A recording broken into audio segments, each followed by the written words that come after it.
Hi, and thanks so much for joining me in my shop. I'm going to be aligning this radio. I'm going to try to use a sweep generator to do it. Okay, so we're looking at the schematic here, and what we're interested in is where the signal comes out of the IF string here and gets rectified right here by these two plates.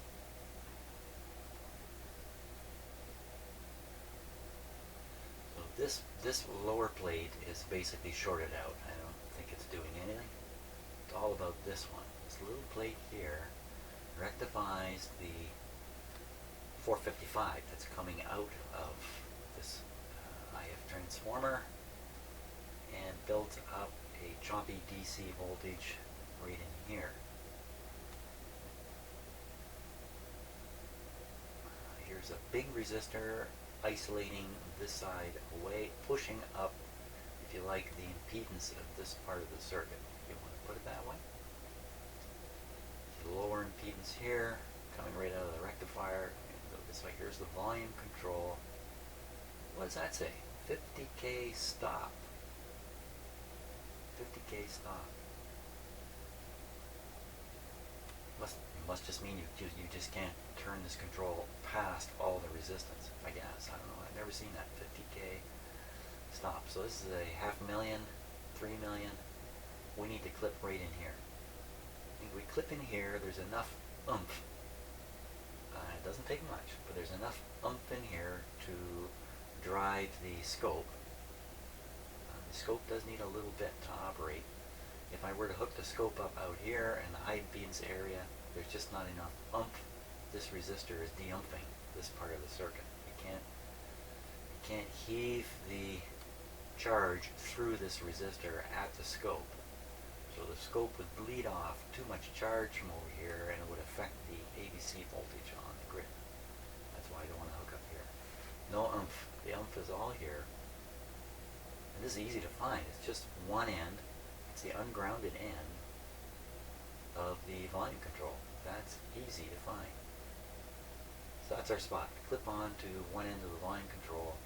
That is not, I don't want to say grounded, make it think it's tied to the chassis. It's tied to the negative bus here, the non-negative bus end. Got it. Smartest move I can make right at this point is cut the power. While I do this,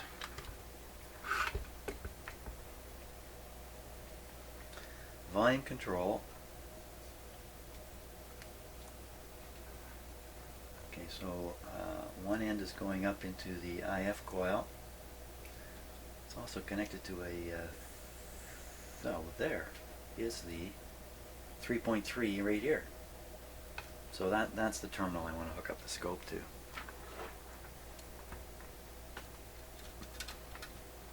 I really don't like using the speaker technique. For one simple reason, and not just the fact that it doesn't work as well as other techniques, but you have to listen to the radio. And in some cases they want you to have the volume wide open on these things while you're doing this. That's not too good.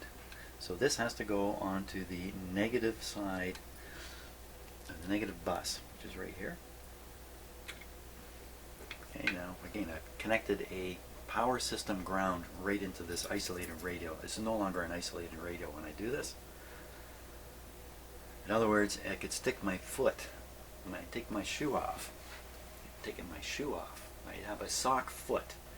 I stick my moist, soft foot, sorry if that's disturbing you, onto the, not the concrete floor, but the tile floor above the concrete, and then stick my finger right there while the radio's operating.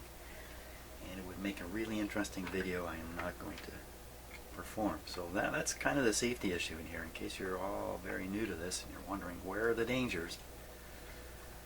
The primary danger in doing this and anything is not knowing enough to keep yourself safe, and it's challenging. It really is. If you're starting into this and you've picked yourself a radio like this, which is a good radio to start with, if you're a radio guy just starting out, 5-tube radio, good radio to start with, except this chassis situation, which I keep harping on, is a problem. There's lots of great information on the internet. You can find it in a couple of places. Wonderful write-ups explaining in detail the hot chassis problem. So I can't encourage people enough to get it in their heads, and it's not easy. It's not easy to absorb what they're saying about the hot chassis. If you think it is, you probably don't have it yet. And then, of course, lack of knowledge, exposure to risk. Okay, having said that, we'll now turn on the radio and blow my shop sky high. Radio's off. Power's on. Boom! No, there's not going to be a boom. No, there won't be a boom because I don't have it plugged in for... That's the age-old problem. Now, at this point in my shop, it doesn't matter if I plug this in this way or plug it in the other way, because this is an isolated outlet. Doesn't look like it. Has a third prong. You see this third prong? Look where it goes. And it doesn't go anywhere. It's sitting right here. It doesn't go anywhere. So, you're watching my videos, you're making assumptions. They're wrong. Don't make assumptions. 122 volts. Switch on. Ready? That was exciting. That was really exciting. Now, when the sweep generator signal passes through, as it goes past the tune spot, a strong version of it will appear at the output of the IF. The output of the IF string will then be rectified. The rectified voltage will appear on the scope. In fact, you can already see that this is a rectified voltage. It's only half. It's only downwards. I had a good strong voltage there. Now, what do you think? Do you think that's the tuned pulse? Let me turn the radio up. Okay, so that buzz you hear is the sweep generator sweeping past the tune spot in the radio many times a second, generating this kind of buzzy sound. So now if we tune the radio, the tuning point should move. Hey, you can see other stuff coming in. Let me turn the sound up again.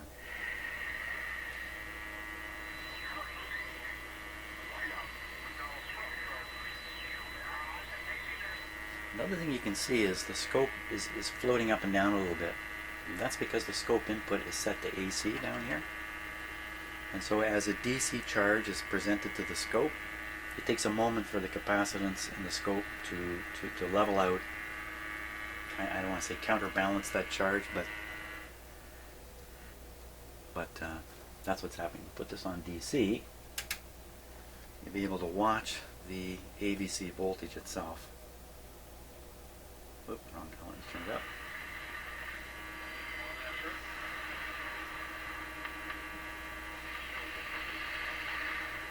So you can see this reacting.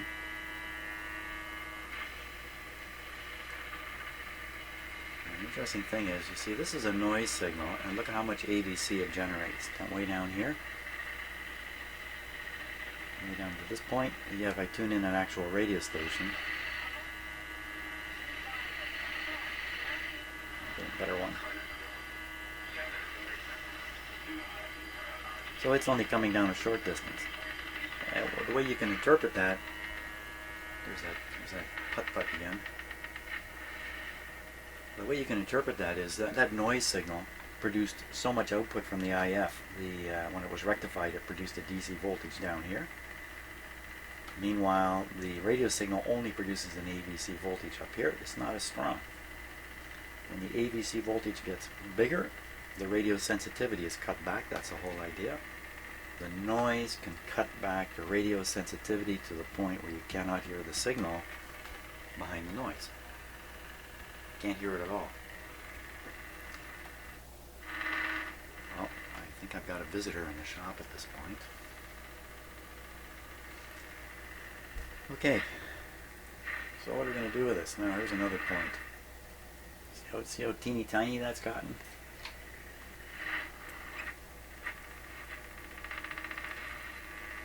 Getting bigger.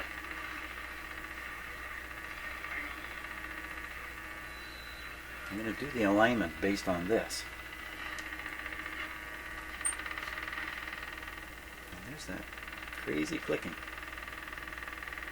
There's that crazy cat. Hey, watch it now, watch it, watch it. This is really very dangerous at this point.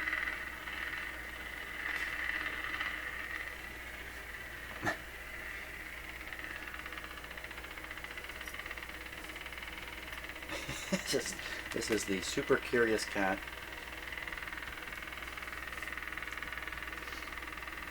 Now, how are we going to do an alignment with this thing?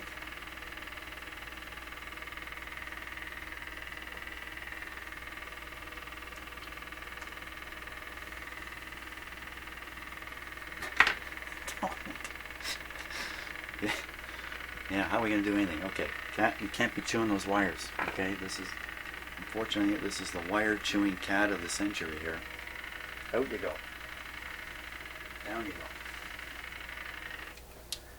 So what I need to do now is I need to sweep through the IF. This is the key to it. I don't want to be sweeping through the AM band. I want to sweep through the IF. And then we'll finally be all set. So I'm going to change this to... Okay, so the start frequency is 518. I'm going to drop that down to 455 or 45, 435. I'm going to drop this down to 435. Okay, so we're starting at 435.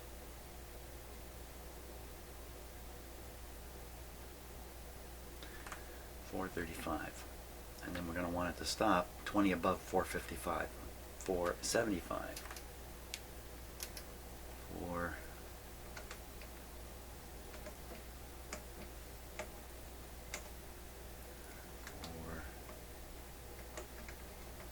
475. Okay. There we are. So now it's sweeping through the IF frequency of 455, an equal amount on either side. What that means is on the scope, dead center, if I set the scope up right, will be 455 exactly. So let's get this guy sweeping. Okay. I want to make sure this is centered. It's got to be centered.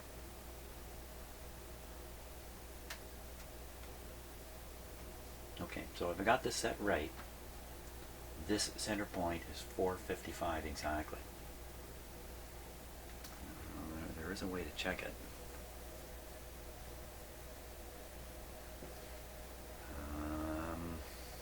Should I do it? Let's carry on. If I feel I need to check it to ensure it's 455 in the center, I'll do that.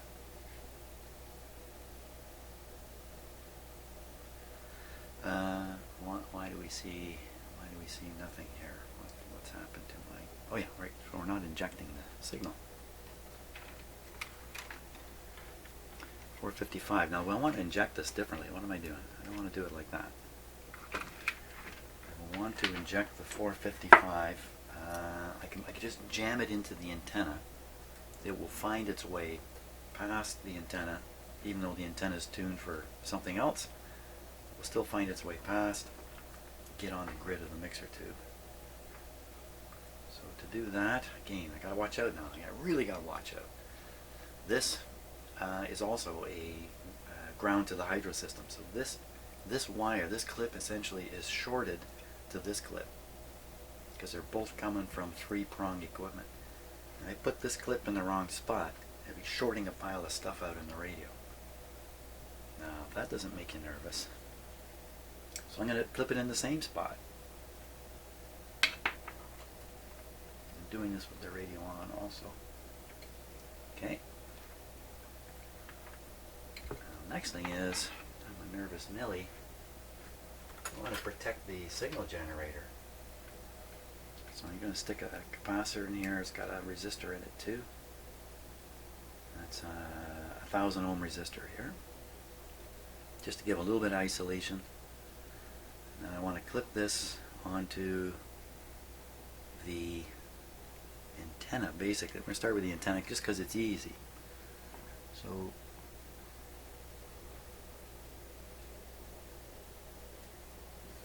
the best way to do this.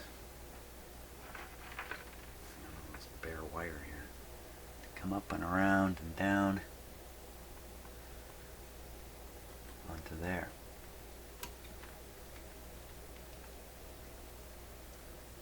just clipping it where I believe basically I'm on the antenna. Okay, so we're sweeping now. Are we? We're sweeping.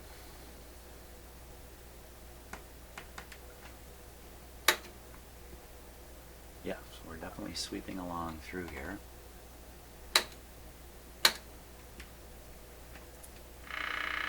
There we are.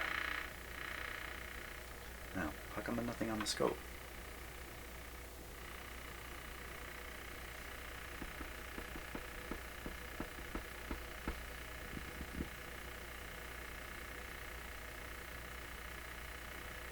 How come nothing on the scope? He says repeatedly.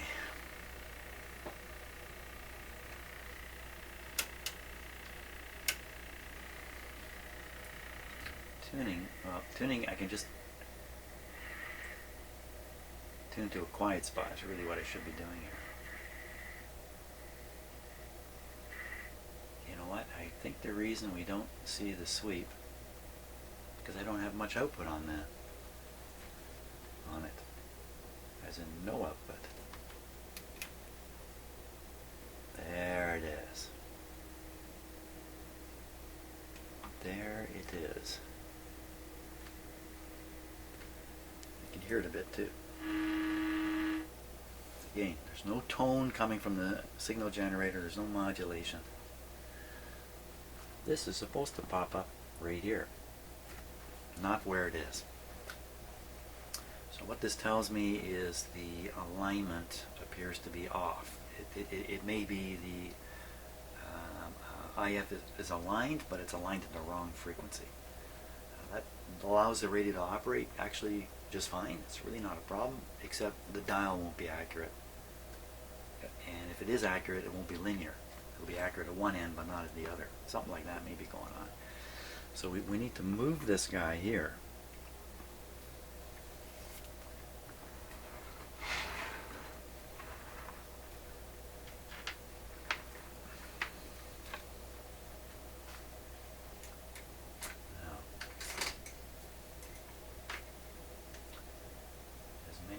Seen, I prefer to do, where's my screwdriver go? There it is. I prefer to do alignment work with a metal screwdriver. I'd say, my experience, 80% of the time the metal has no effect on the radio. Especially if you're turning capacitors and stuff like that. Let's see, am I telling the truth? Watching the scope.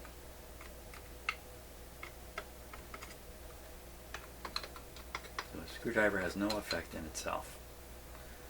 I'm now going to try to start moving this. Now it's really tricky. I'm going to be moving four of these shapes are adding to give this. We can assume there's 4 of them adding to give this. As I begin to move one away, it results in a weird looking thing here.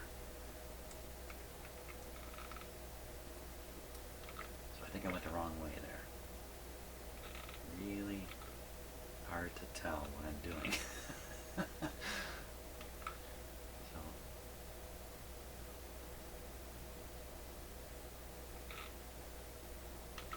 So I think I see it coming in from the right, through the peak, and heading out the left, and that would put it right about here.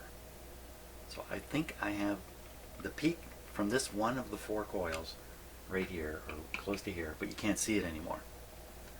So try the next one. Okay, clearly that one's going over there. Okay, tune the radio to get that funny business out of there. Get the funny business out. Okay, tune the other one. So try to start. If I start lining them up, they'll add up again, and we'll get a big thing there.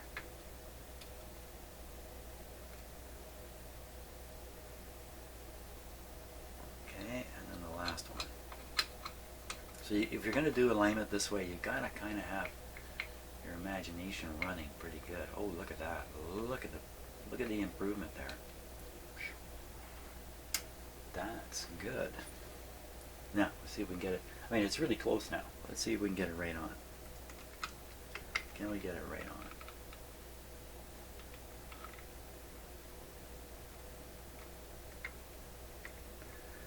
what I'm using is the incredible calculating power of our brains. Parallel processors supreme. See, it doesn't, the shape doesn't look right. It looks like it's extending out here. Not quite there yet.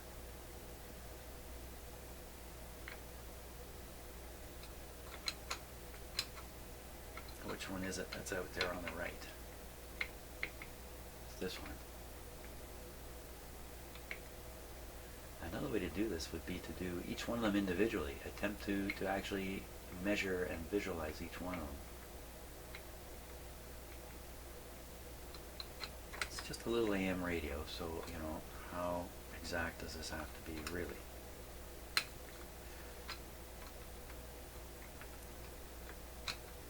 Now the dial accuracy is also dependent upon the come on, what's going on? Local oscillator. What happened here? This one's fighting me. Here we go.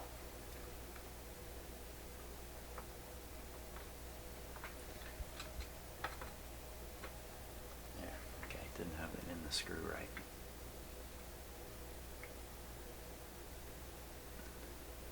Even though it came down a bit, I think it's because of misalignment of these other ones.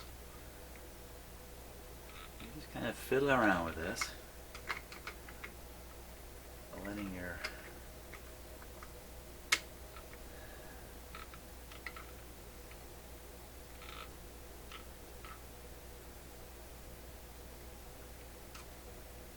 some of this shape could be because of what can I call it?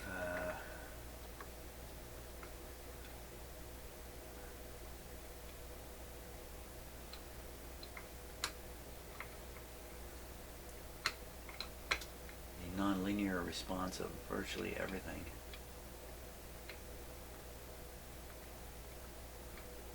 That's pretty good. So I think what I'd like to do is pick up a station, play it, and then twiddle these, just hear the sound difference. Because in the end, it's all about what a radio sounds like. It doesn't really matter what this curve looks like on here.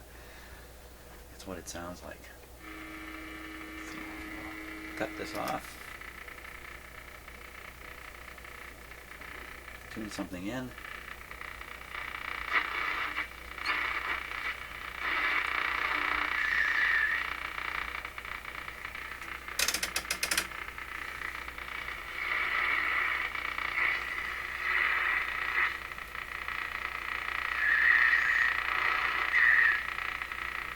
What's happened here?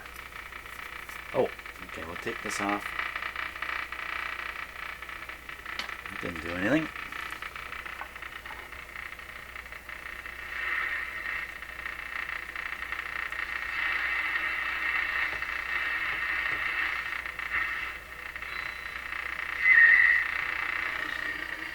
There they are. They're hidden over here. It's getting really worried there for a sec. So I'm tuning through it and listening to how smooth that is. Does it come up nice and fade out nice, just like the shape of that curve.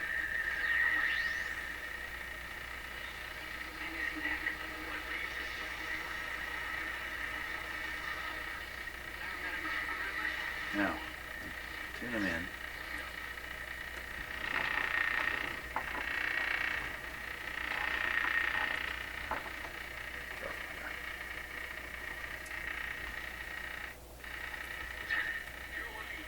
This is better.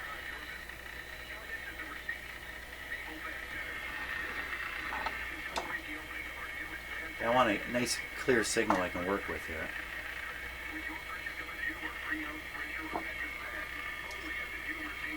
It's about as clear as it's going to get.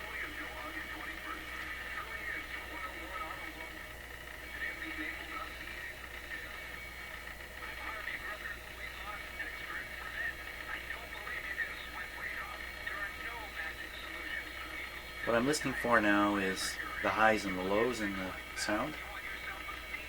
To hear the highs, I listen for the S's in people's voices.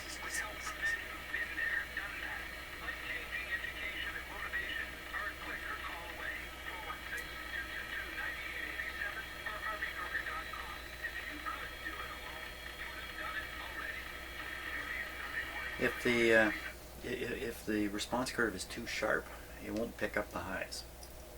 If you've managed somehow to tune the radio so the response curve is really tight, you'll hear a more muffled sound.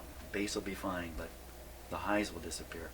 If you've tuned it too wide, then you're just feeding too much unnecessary noise and stuff into the radio, and you will hear the highs quite clearly, provided everything else in the radio can reproduce the higher audio sounds, the speaker in particular. This one sounds fine to me. I mean, what do you expect? You can't expect this to sound like that. It's out of its cabinet too, so you're not going to hear much bass response. Now let's fiddle with these controls, these adjustments.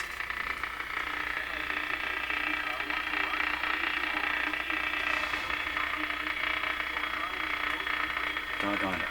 Don't know what that noise is, but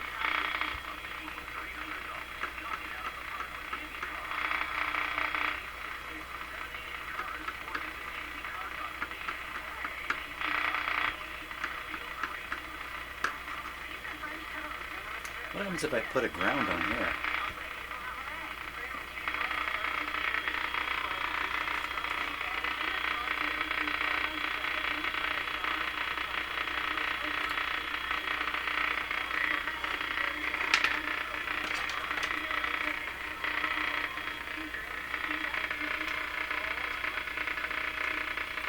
Nothing.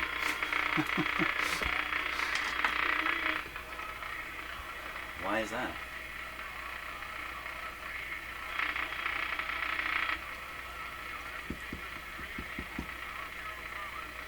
Okay, I just have to put up with it.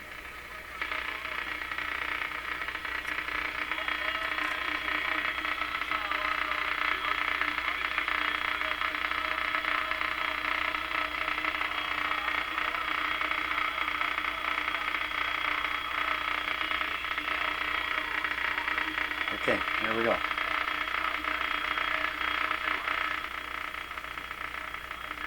Noise stays kind of the same, but the signal's gone away.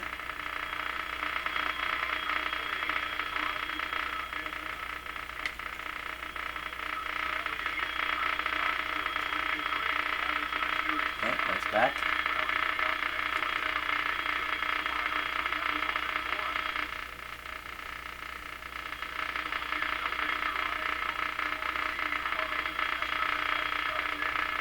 Now again, what I'm listening to is the high frequencies, the low frequencies, and just listening with my ears.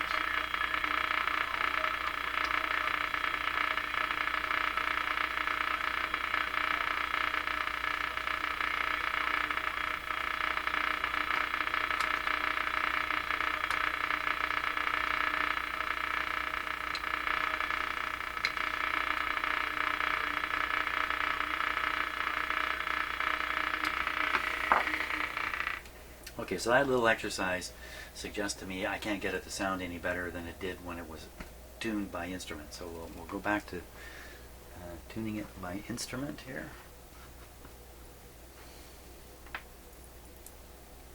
Okay, ground back onto the B minus.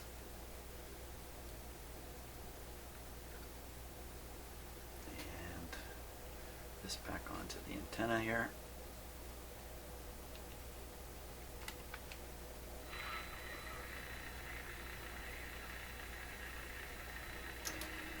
Scanning.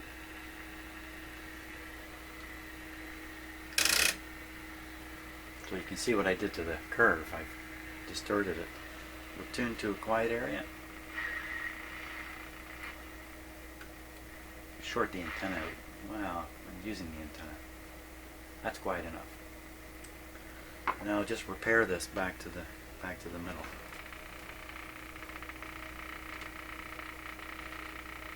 Repair it back to the middle.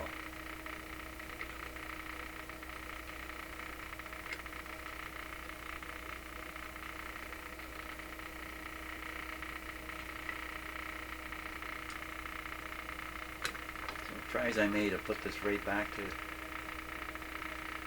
exactly the right spot. I didn't.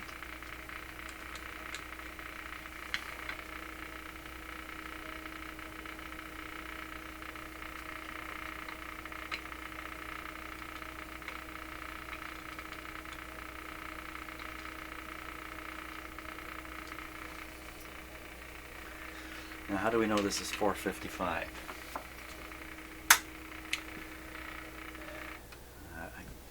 Only one way to really know, and that's to feed a 455 signal in on top of all this and see where it shows up.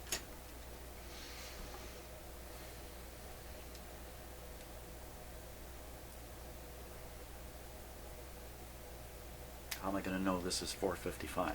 I won't at the moment because my frequency counter has gone wonky. Give it a moment. So I need another lead out here.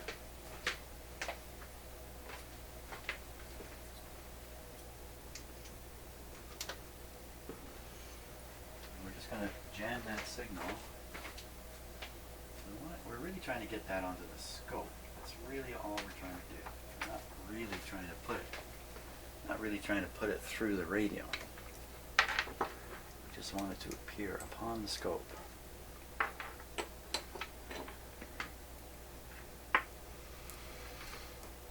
I'm not really trying to put it through the radio, just want it to appear on the scope.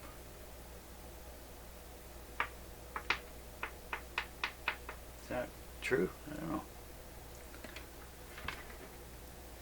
Another ground, got to go in the same spot here.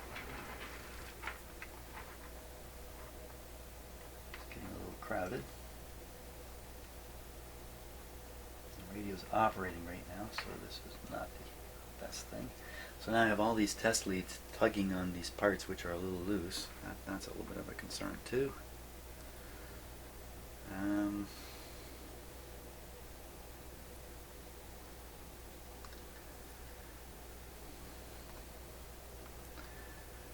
think now this is already isolated by capacitor and stuff. I think really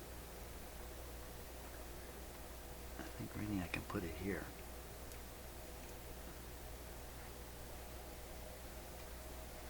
Set this to 455 while we're waiting for this to stop.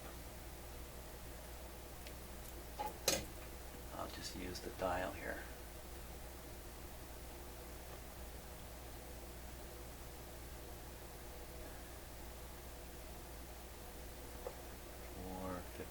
Would be right about here, supposedly. I don't see anything happening on the scope yet.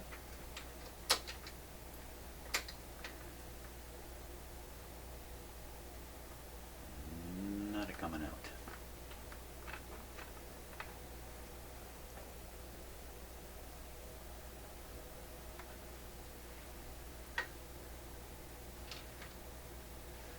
So I'm actually looking for is a funny little wiggle in this here thing.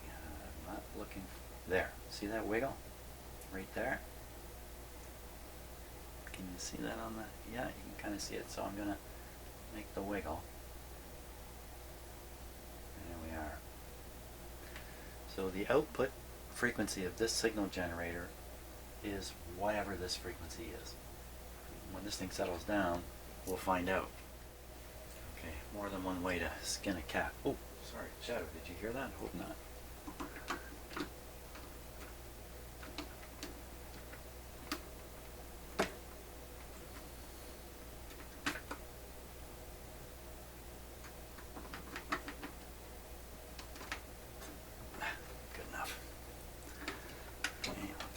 Use the other signal generator's frequency counter here.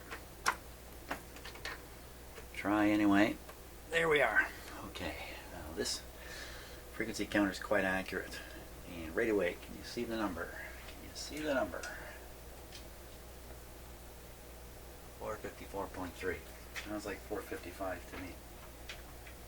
So obviously a few hertz is not going to make any difference. So that means my original balancing or setting up of this paid off. I got it right. 455 is dead center. IF is right on the money at 455 and peaked up as high as it will go. Tone qualities as good as can be expected in the radio. That part's over.